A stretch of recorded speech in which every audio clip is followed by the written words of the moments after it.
Okay. Hello there. Happy Tuesday. I think we're live in all the places. Real close. Oh my goodness. Welcome back for our second, officially our second Teaching Tuesday. I'm Katie Bohr with Thrive Properties. This Christina. is my mentor, the amazing Christina Bartlett. So, because I like to always give perspective. Yeah, we're just going to tie this back up. So if you missed it, this is the first time you're tuning in with us. You should go back and watch last week's episode because it was kind of amazing. And we're making them episodes, you guys, which is pretty cool in the Instagram world. But what this is I have the advantage of being a new real estate agent who's working with Christina, who has been in this market, selling homes, helping clients for over 15 years. And every day I pick her brain and learn something new that it was like, you know what, this would be so valuable. Let's see what questions people have, and then you can answer them. Yeah, absolutely. This is great. So today we are talking about return on your investment. Yeah. This is a hot topic right now. We have a number of clients who are starting to think about 2022, starting to get in that mindset of selling their home, and they want to know over the winter, what are the projects that they should focus on versus what are the things that they're not going to garner them any sort of net gain when they go to sell their house. So, yes, so Christina. We are really big on helping you prioritize your time and your money. We don't want you to waste your time on something that doesn't matter, on something that the next buyers aren't going to care about, and spend money on something that's just going to be wasted. So that's where we came up, and we actually had several people asking us the same question too. So that's why we wanted to get to this very early in our season of episodes, if you will. So a couple of things. Because it's a hot topic. You don't know. I mean, I know when we were initially talking about selling our home, before I went into real estate and all of that, there were certain things. I had a checklist when Christina came to meet with us. A checklist a mile long. Oh, Handy, hubby, you were in so much trouble. That list was so long. And Christina went through and went, don't need to do that. Don't need to do that. Yes, you do need this one, and actually you need to add X, Y, and Z to this list that hadn't even crossed my mind. And it's not huge financial improvements. Like, we're not talking about dumping tens of thousands of dollars into your home. We're talking about simple things that you can get done that will garner you tens of thousands more dollars upon the sale of your home. So take the time to prepare now. So a couple of things to think about. The first one, and probably most obvious one that you've heard before, is don't over improve for your neighborhood. You need to know what kinds of homes you're around, what kind of area, what the average homes are selling for. That's something that we can certainly help with. But you don't want to over improve. There's a reality to where you live. Certain neighborhoods are going to garner a higher price point than other neighborhoods, and you just need to be realistic with what you can actually expect to get out of the sale of your home. Yeah, exactly. So you don't want to over improve for your neighborhood. Again, that's something that we can help you with. Also, something to think about when you're in that is it's not just your neighborhood, like the area and what that average price is. It's what about the quality and condition of the homes in that area too. So again, that's something that we can help you out with. Another thing to think about is the age of your home. Because one thing that some people don't understand is that if you own a 1920s home, you don't have to bring that up to code to sell it. No. You don't have to replace all of that knob and tube wiring. You don't have to replace all of the things that kind of come along with that age of a home. People expect But Christina, it's going to come up in the inspection, right? Exactly. I'm so glad you asked that. Let there be something like that pop up in the inspection. That's normal. That's where we have to trust the other agent to be able to walk through this with their client, trust the home inspector. It will come up. It really... And that's okay. Yeah, I mean, even then you have options. I mean, they may request the repair. You can say yes. You can say no. You can offer, cash back on the close. There's so many things that don't actually require you still, even when it comes up in the inspection, that don't require you to make that improvement yourself. Yes, because that may not be their biggest priority. You don't want to go dumping all of this money into improving the electrical system when you've now over improved for the house, and the more important thing was being able to sell it at a reasonable price. And maybe it's an electrician who buys the home. Yeah, so that's not a big deal for them. We don't know, and we cannot anticipate who the buyer's going to be. So that there are just a lot of things like that you don't need to worry about that may be on your list if you're anything like me as a top priority, because you're thinking we need to update it. That's going to come up. But in reality, it's not something you need to worry about. And buyers are generally going to ask for something. Yeah. So just know that. You don't have to cross everything off your list before that. Give them the old hairy armpit. That's what we used to call it in the marketing days, my marketing days. So you just give them a hairy armpit to find, real obvious, and there you go. Okay, so what else? Another thing that I think of when I'm going through a house is a lot of times people are like, okay, well, I just was thinking about buying this really cool cabinet and new sink and vanity for this bathroom. Like, I could go really modern and really cool. I saw this thing on Pinterest and I'm like, yeah, that sounds awesome. And if you were going to live here and stay here, I think you should do that and take your time on improving the rest of it. But honestly, you want your house to be pretty consistent as far as how updated it is. You don't want one room or one area to be really beautiful and brand new and sparkly and perfect, and the rest to be like, oh, they must have ran out of money. Or they stuck in the 90s. Yeah, or they ran out of time, or it's not consistent. Yeah. And as soon as you start with one project, it's just that much easier to want to go down and down and down and down. So you want to be consistent with your level of how updated you leave the house. Yeah. Otherwise, it makes everything else look even more glaringly outdated. So let's talk about some specific projects, because I watch a lot of the home improvement shows, house hunters things. I don't know. Although one of my clients was like, "Isn't that like living in what you work in all the time?" And I was like, "Isn't that when you know you're doing the right thing?" Exactly, I think so. Like when that's all you want to watch in your spare time. Also, is people buying homes and fixing them up. Okay, so I hear a lot kitchen and bath. Yes. So are those really hot ticket items? Is it the kitchen and bath that sells a house for you? Yes. I mean, people pay so much attention to kitchens and bathrooms, and that's a really great way to make your home kind of stand out against other things.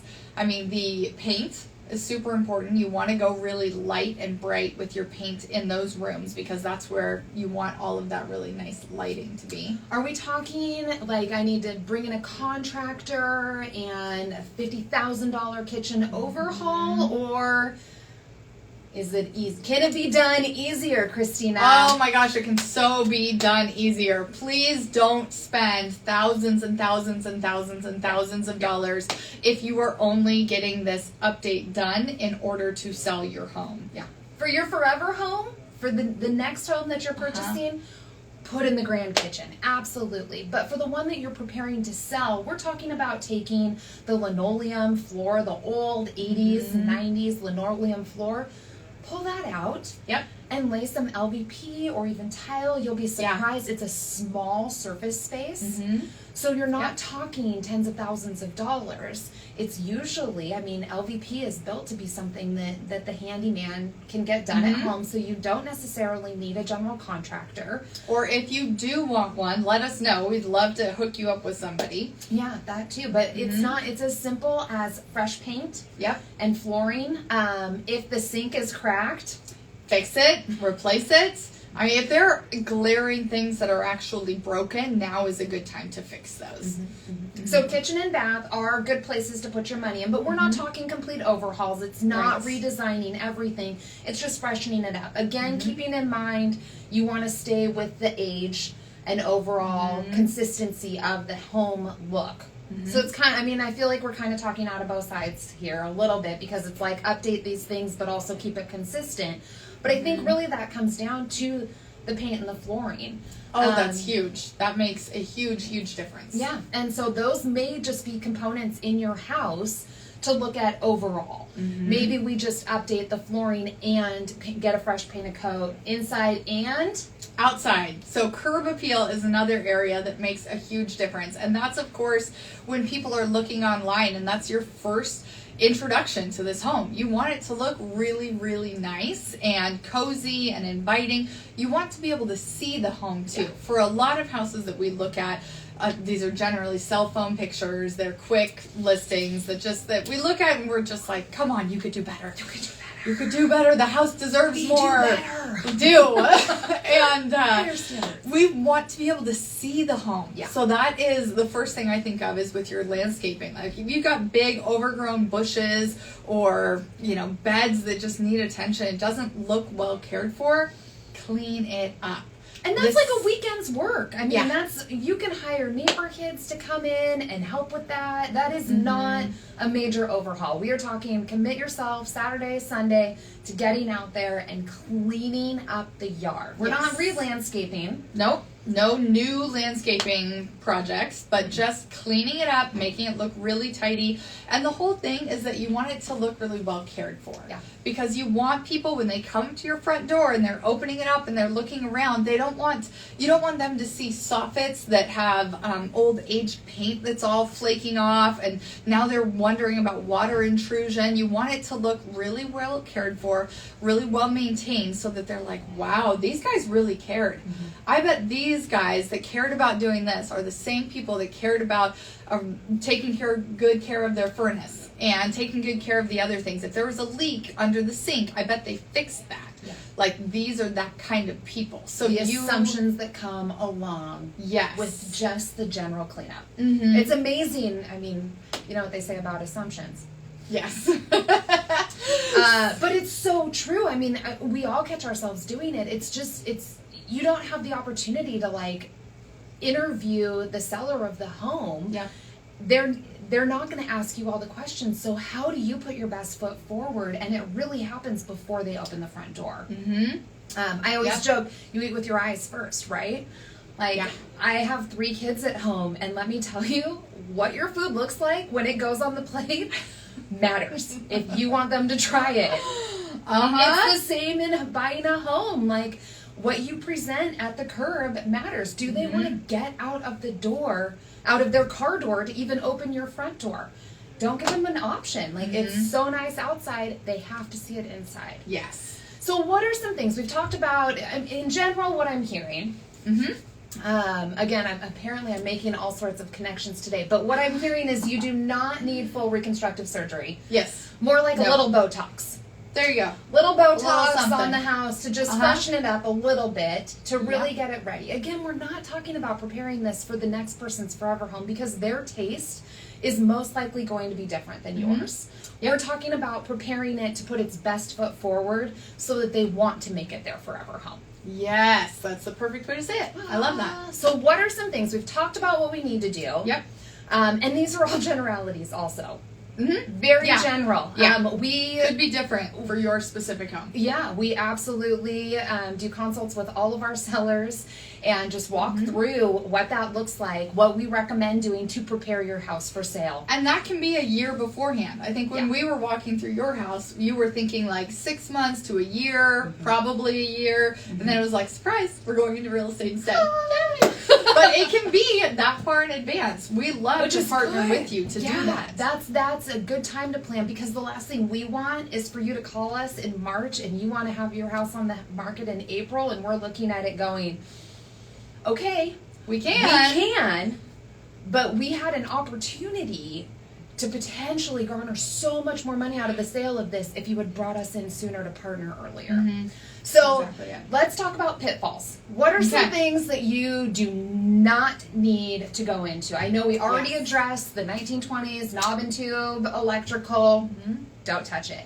What else goes along with that though? Where do you just not see a return on those investments? Okay, so some things that you want to pump the brakes on is a lot of the bones of the house right now. Furnace, don't replace it. If it's really old, it's really not efficient, but it still works, leave it there. Again, that's something that might come up on the inspection but does it still work? What can we do to ensure that it's still working at that point? And then they can choose what kind of a furnace they want later. Yeah. Don't buy a new furnace. Don't buy a new AC. Don't put on a brand new roof if what you have works right now. Financing wise, we want to make sure that an appraiser is going to look at it and think that there's at least 5 years left on it. That's the magic number. That's the biggie For that financing. we really want to see. Yeah. But that's also an opinion, so it's really hard to do. That's something we can help you look at. But again, like any of those things that are long-term investments and the big bones of the house, as long as it is still working in general, I Hot would water say, heater, furnace, roof, yep, all of that. electrical system. But if something is broken, like I said, like a leaky sink or a sink that is all broken or has a big chip out of it or something that makes it look like, oh gosh, like maybe they didn't take care of this house very well. Like that's what we want to rip out. Gutters is another one that Katie has brought up before. Like that's an addition. That would be a really nice thing, but there's a reason why most new construction homes don't even come with gutters. That is an addition too. So those are the kinds of things that you don't want to spend all your money on right away. No, and they're going to cost thousands of dollars that you're just not going to see on the sale of it. And so it's great for the next buyer to have those projects to invest in themselves as the new homeowner. They're building their forever home, or maybe it's their 5-year or 10-year home, whatever it is for them. But those are things that they can take care of. If they don't want to walk under a sheet of water when it rains over here, because we do get rain, I get it. Gutters are amazing. We thought that they were an absolute had to have them until we met with Christina, and she was like, they're a luxury. It's not Seattle. We don't rain all the time here. Yeah.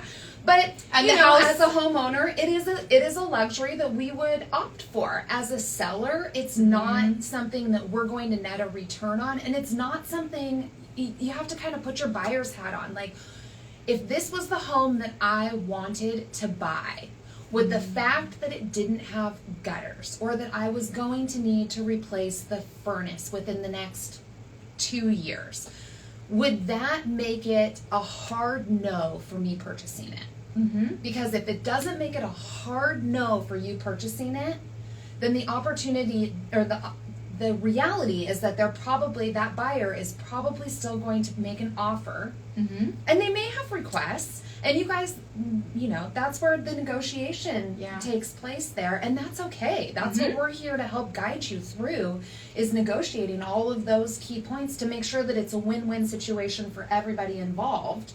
But again, if it's not going to make it a hard no, you know, if your plumbing is completely shot, that's probably going to be a hard no for a buyer, right?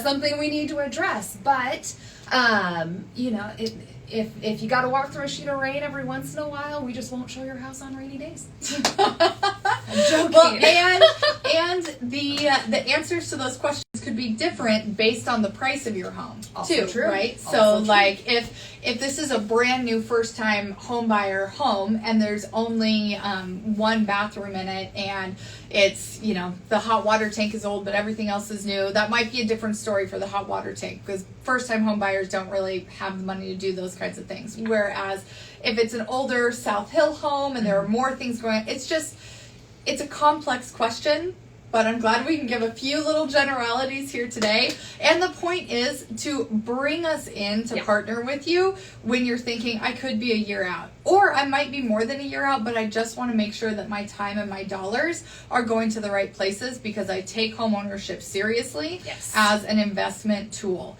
in building long-term wealth for my family, and I just want to do it the really smart way. Well, and we want to make sure that you're really maximizing your time and your money. I mean, time is not cheap. No. So wasting it on a bunch of projects that Hate are wasting not time. going to net you a return on those investments, the investments of your time and your money, let's stop you before you even get started. That's where it's so important to bring a partner into this. It's not just putting a sign in the front yard and hoping it will sell. It's partnering with you to really maximize everything that we're doing along the road. Yes. And another good thing about that is that we have people. We have resources.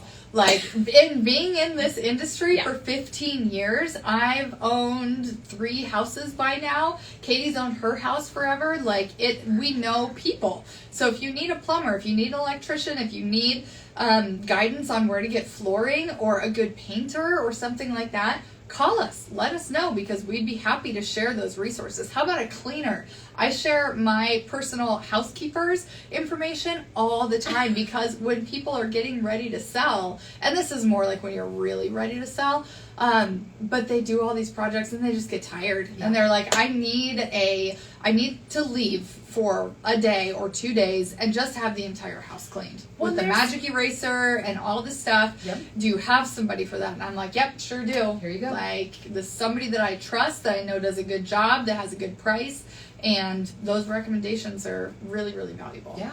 Well, and there's a reality to making these improvements. A lot of the stuff that we've talked about today can be done by a homeowner. But if that's overwhelming for you, like, you just have to know yourself. We are the queens of like, oh, our husband can do that. Yeah. Oh yeah. But our husbands have to tell us, no, I do not have the time or the energy right now to do that. That's okay. We can help you find the right partner for whatever that project is. And maybe it's just you getting out of town for a weekend, taking the kids, going away, and having those projects done, or having the house deep cleaned to get it ready for sale, whatever that is.